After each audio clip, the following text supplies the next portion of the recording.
At ito na nga yung ginawa kong avocado seeds. Tapos may alcohol sa loob at saka cloves.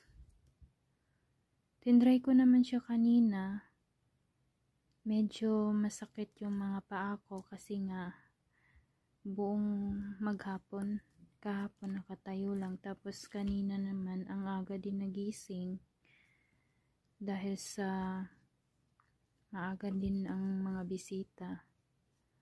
Ayun nga, medyo sumakit yung mga paa ko. Hindi ko naman din matatawag na rayuma yun Basta lang namamanhid, ganyan. Siguro dahil sa kakatayo.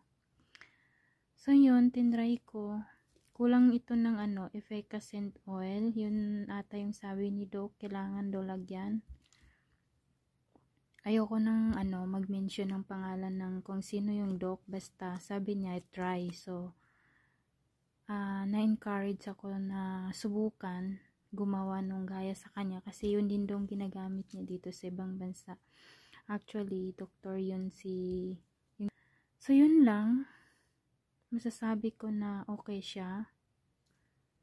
At sana kayo din, try nyo din. Wala naman masama kung subukan nyo yung yung tawag dyan, yung avocado seeds. Kung meron kayo dyan, try nyo din.